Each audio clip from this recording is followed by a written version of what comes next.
Coach, and then on your questions. I appreciate you guys being here. Obviously, a huge win for us.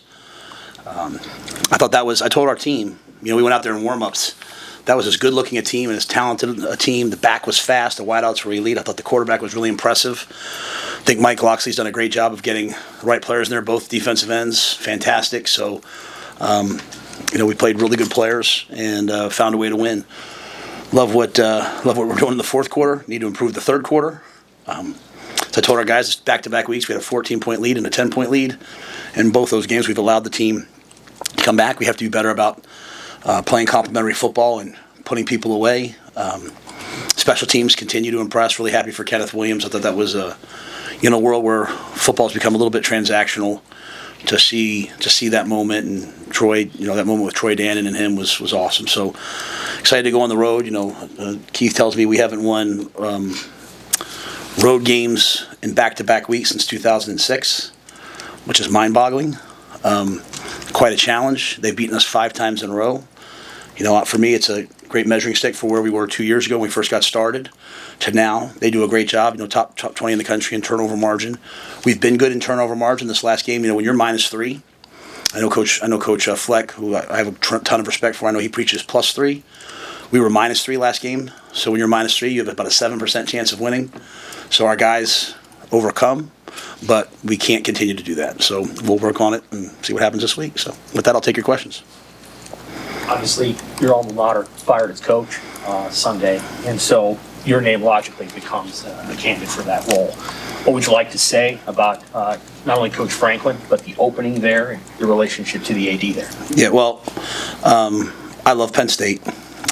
Met my wife there. It's my alma mater. Fan since I was born. I think probably had a Penn State shirt when I was born. I love Pat Kraft. And really sad to see Coach Franklin go. When you think about what he did for my alma mater,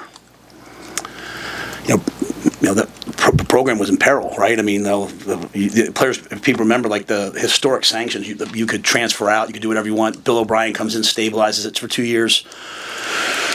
James takes over a program in disarray and gives stability, excellence, and to see videos of people like yelling at his kids, and I just don't understand why in our country now coaches are villains. How hard I worked in Carolina and the things that were said to me, or how hard I work here and some of the things that are said. Our coaches work here, how hard Sat worked last year. So I'm just really sad about that part of it. And people say, well, you make a lot of money. Making a lot of money doesn't make your kids feel good when they're hearing that. Make a lot of money. It's nice to make a lot of money. Don't get me wrong, but still people. So I really respect James Franklin. Troy and I are in unbelievable relationship too, and Troy and I are in constant communication about this program and where we're headed. I came here for 2 reasons. I love the community here and wanted to live here, and I love it here. And I wanted to rebuild Nebraska football. And Troy and I understand the steps that you need to take to make us Big Ten champions and national champions. This place is elite, and I want to be a great father, and I want to be a great college football coach. And so, I'm not going to talk a lot about job openings when they come. Maybe it's been a while here, but this is what happens when you win. I've dealt with it. We've won at Temple, and I dealt with it all the time. I've dealt with Baylor. I'm not going to talk about those things ever. I'm not going to talk about my contract here. I'm going to talk about the team. But I absolutely love it here, and I want us to continue to take the steps needed for us to turn this thing into a beast. And players all across the country want to come here. We have the best facilities. We have elite fans, and I'm just looking at the future. So, but again, I love that place. I love Pat. I love James Franklin. Sad that came to an end. I wish him the absolute best, but I'm really happy here and excited to get going this week on Minnesota. What further steps do you feel like need to be taken? You stood in front of us in March 2024 and talked about investment. I think that Nebraska's invested since then. What further steps would you like to see outside of what you can control on the field? Yeah, I think really now when you talk about football, we have the best facilities. We have the staff. There's really not many things yet. I mean, what Trev started and Troy has been elite. I mean, Troy's, like I said, he's a thought leader. He's a difference maker. And the investment from everybody. The thing I've always said is, like, we have to be unabashed. We can't always worry about the optics of everything. Like, it's a really hard time in higher education. There's cuts, there's all these different things, but we're athletics here is a separate entity. Like, we're not taking money from the university, and so the schools that invest. Dan Lanning had a great quote. I mean, when Oklahoma State, he said, he said, we're investing to win, and that's just players, right? And so, there's. In a world of like $30 and $40 million rosters, which isn't going away, I'd like us to do the same thing. And there's sort of like hey, that's not really the Nebraska way. And I'd like it to be. I'd like to invest. I'd like to be at the front of everything. Like weren't we one of the first teams to ever do training table? And weren't we one of the first teams to ever do like academic support? And weren't we one of the first teams to do AstroTurf, at the time Field Turf, and weren't we one of the first teams to have a jumbo board? But now, like, now we're talking about stadium, and everyone's like, didn't they build the Memorial Stadium faster than they built the Capitol? Like, we've invested. We have a history here of being at the forefront and investing, and I just don't want to stop that. I just want to be the absolute best at it. And so, but like, just for one thing, just as we move forward, like I said, I'm not going to talk about it very often. I'm certainly not going to talk about it like with anyone other than my wife. But Julie decides where we live, so this has been an unbelievable. Her business, she loves it. It's been an unbelievable time in our lives, and I just think we can be. I think we can be a perennial top of the country, one of the best teams in the country. Now, I told our team, like, this is just part of winning. Like I tell our players, like, if you're a good player, everyone should be hitting you up to go in the portal. Do you think people are calling Ja'Cory Barney right now and saying, hey, why don't you come here and play for us? Hell yeah, they are. You know what I'm saying? Because you're winning. 2 weeks ago, I walked into the team. He'll get mad at me for saying this, but I told our team, 2 weeks ago, I walked into the team meeting before the Michigan State game, and College Game Day was on. College Game Day had Husker fans tired of Rhule, wish they had Signetti, fire. So now all of a sudden, 2 weeks later, people like me. I just, I love my players, and I love the fans, and I love all of this. Like, this is a great place, and I just want us to be positive about this place and where we're headed. Like, are we better than where we were? I haven't done it as fast as maybe some other people do, but we've done it better than some other people have in the last 2 years too. We're in a good place, and so I just want to keep rolling though, and that's why Troy is so elite. With that distraction with the external media and what have you, how do you talk to the team about this? Because whatever you say or don't say, your name's going to be attached to it. I'm their coach, and I love them, and we're rolling. That's it. Like, I'm the most with them. I'm going to be as honest as possible. So, with everything, I'm their coach. Let's rock. Is there a level of frustration that this comes up following such a big win for you guys? No, this is good. It's way better than when I was in Carolina and I was on the hot seat. I mean, and again, but nothing has happened. Like, people are like, nothing has happened. Like, a job's open. You just in fairness, and this is about our players. Like, this is because our players are so good. But like, you guys think when we were 5-3 my first year, do you think any schools called me then? We were 5-1 last year. Do you think anyone called me then? Yeah, this is part of the deal. Like, I'm the Huskers coach. Like, this is a great job. But next, you know what I'm saying? I'm not frustrated. Now, I'm worried about Minnesota, and so, but this is a good thing. It just hasn't happened here in a while, but it's going to happen.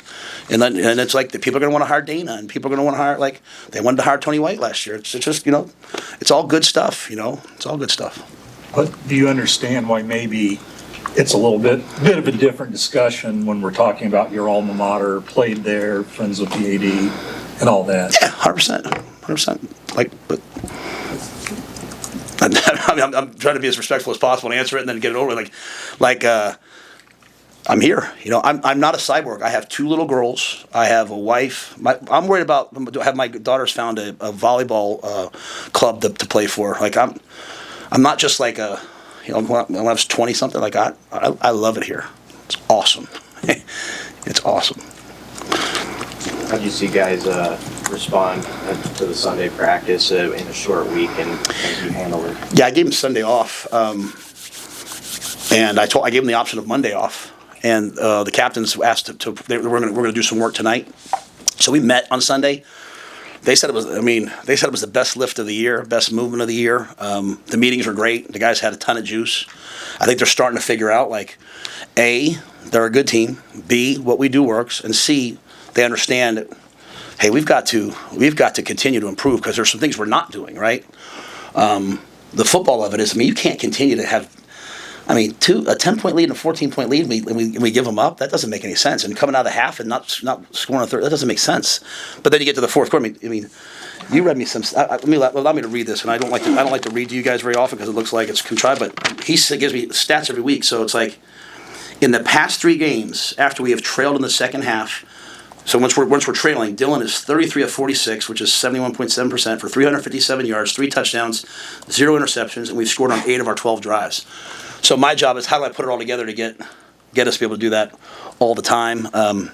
But I like a lot of things that we're doing. So I thought they were really good. We'll see how they are tonight. How do you come out of that game physically? Because on that one drive, some guys went down on defense. Elijah, I know, went out at the end. Yeah. So Pritch, I thought Elijah Pritchett played a fantastic game. Even the one sack he gave up, like there was a miscommunication. He's supposed to have it chipped. Back went across, and so it was just like but it wasn't on Pritchett. But the play he made on Isaiah's touchdown, and he went as long as he could. He rolled his ankle and just kept playing. Like really proud of what Elijah did. But so some guys were a little beat up like that. So I think Ja'Cory. I mean, I've never seen a guy get hit like.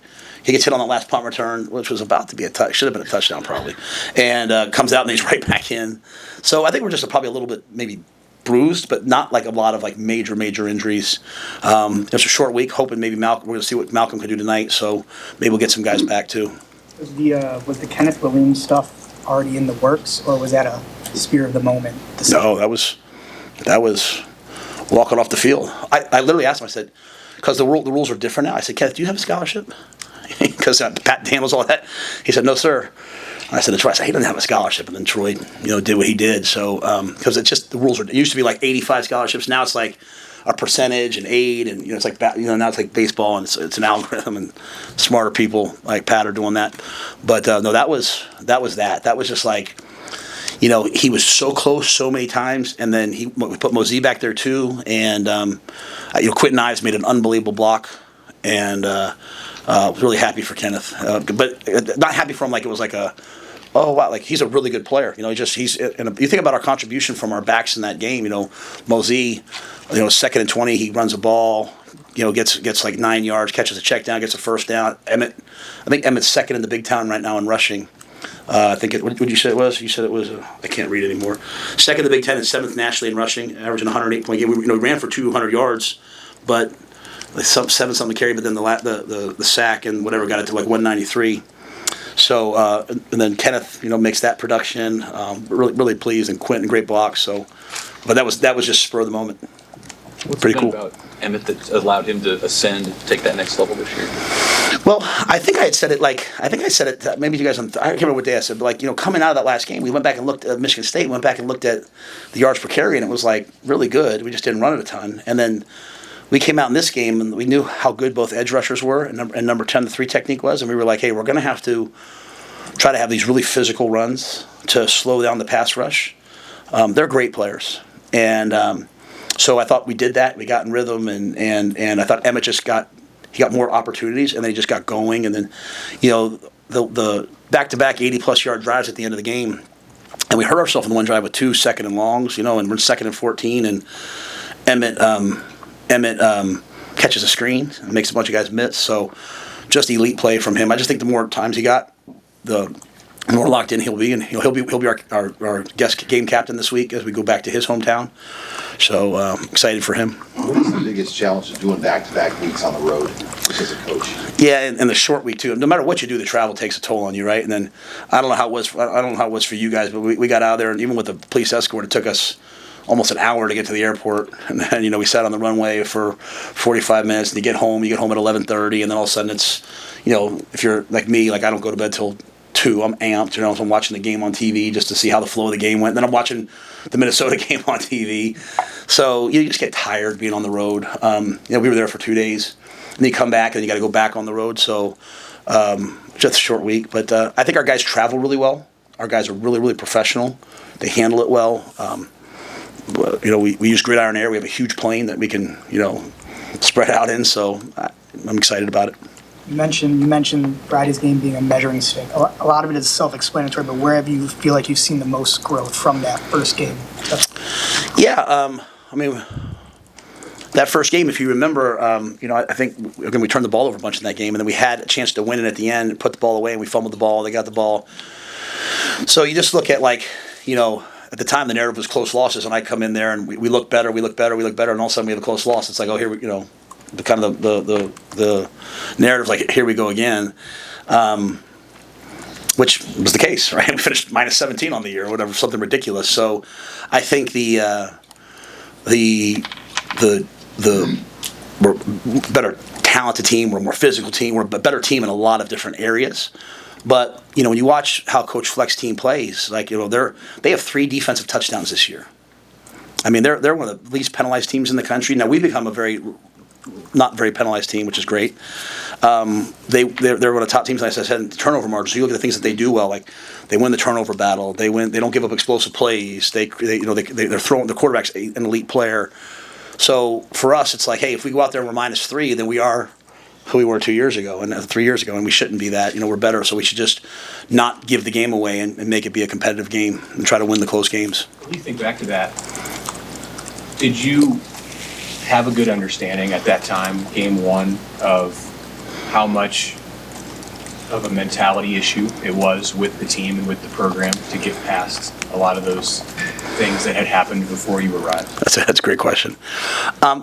I had a guy on my staff, Bobby Maffei, and Bobby had been here with Scott, so I had a lot of real insight into where it was.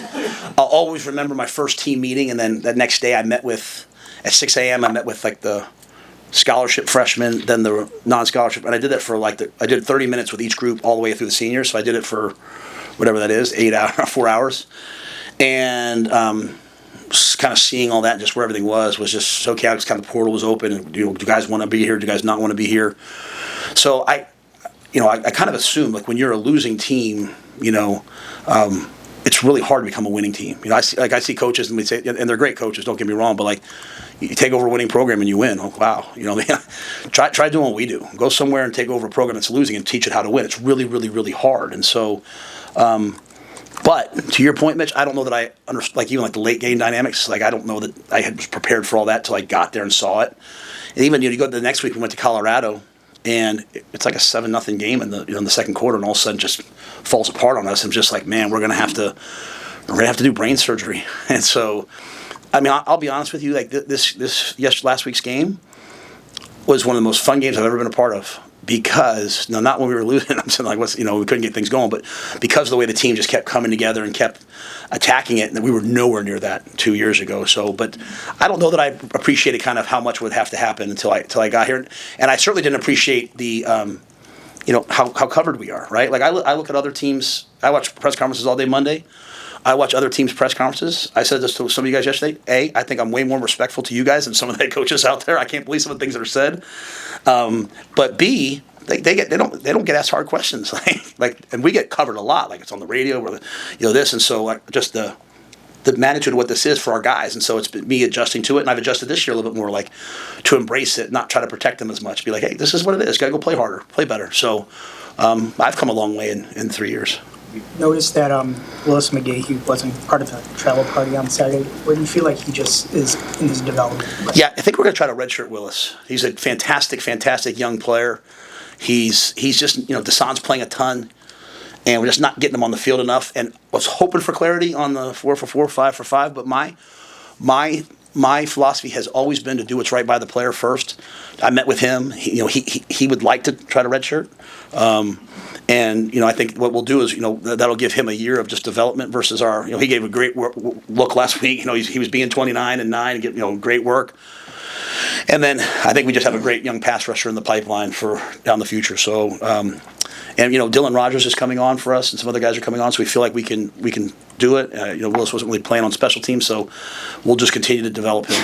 What have you heard recently on the redshirt stuff?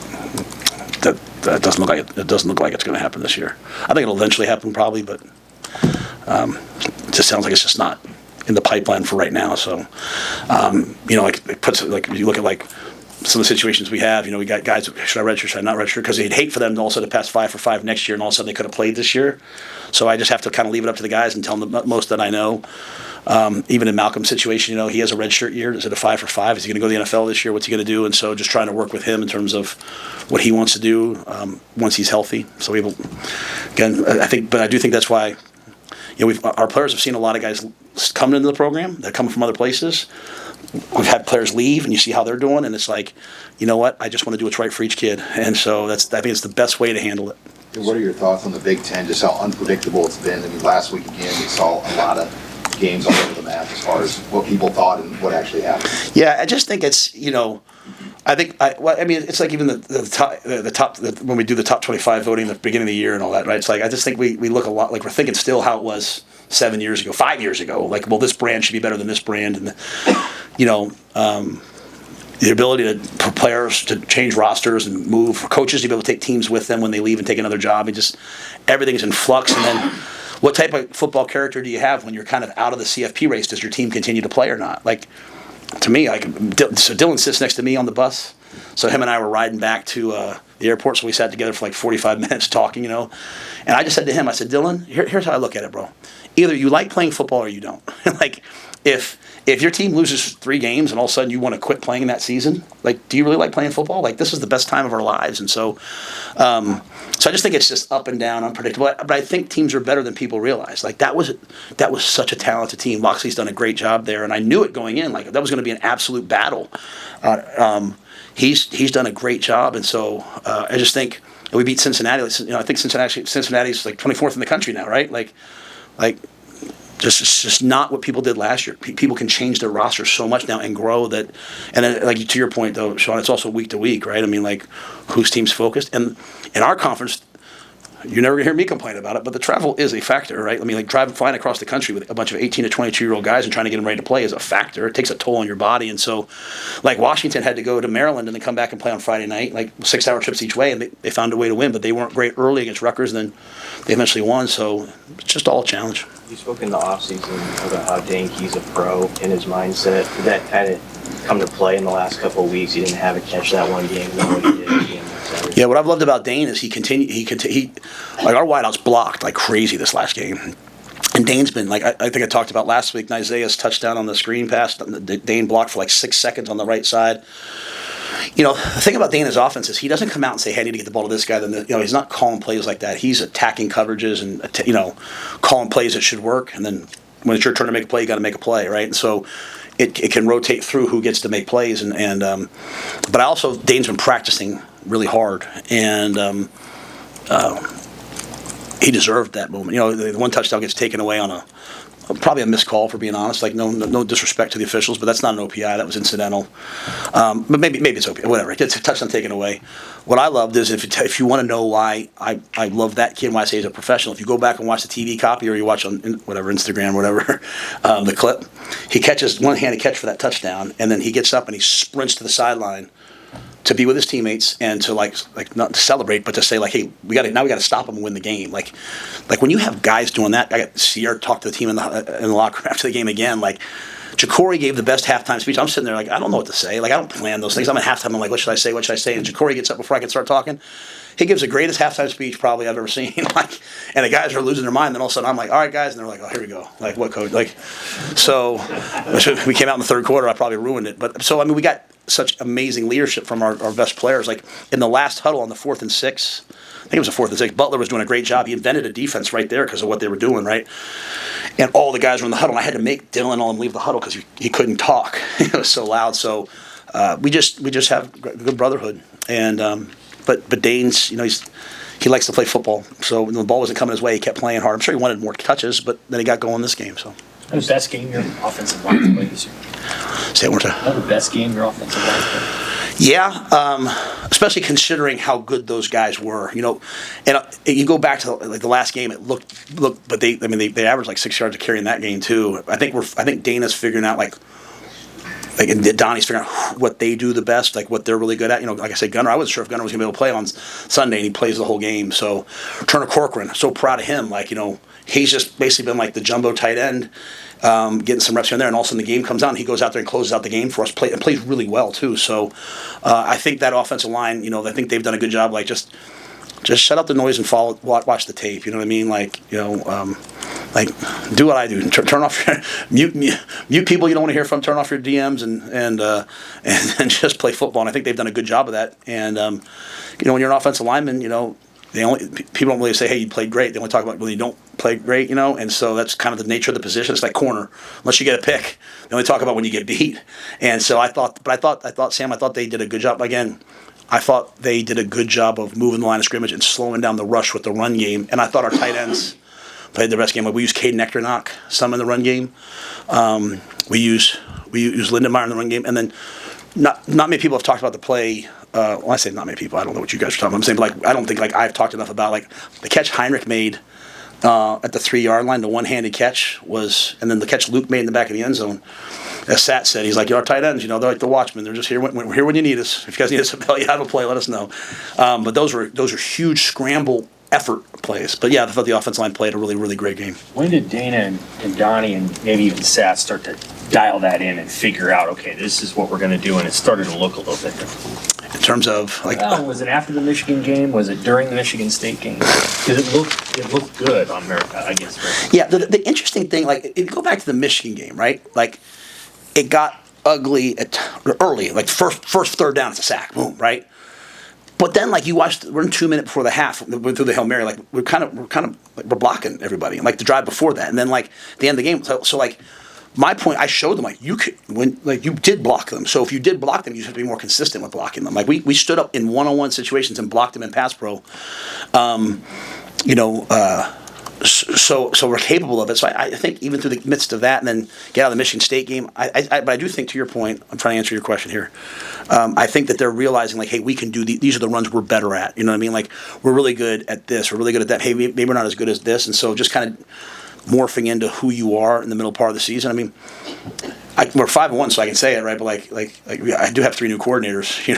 They have to learn how to adjust to me. I have to learn how to adjust to them. They have to learn how to work together. And so there's a lot to that. That's why you don't want a lot of turnover every single year. But we had what we had, and so I think we're kind of settling in probably at all positions.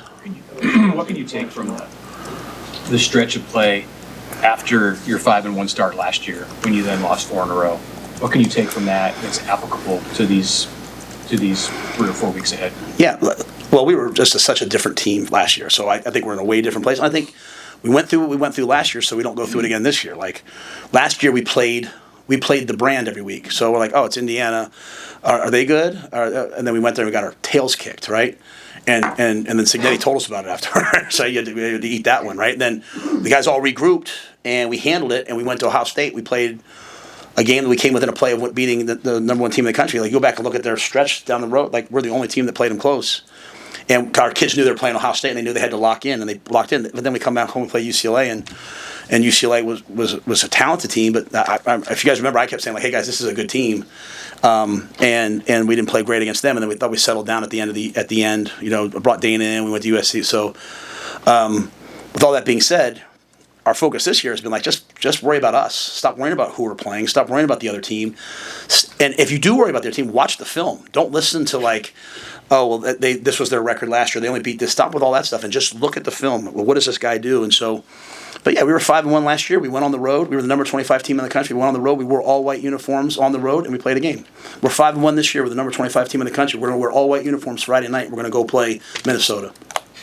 Coach, play better. You talk about the Husker faithful. You touched a little bit on it after the game. For you, you've coached at a lot of places. You can hear the Go Big Red chants on the TV broadcast.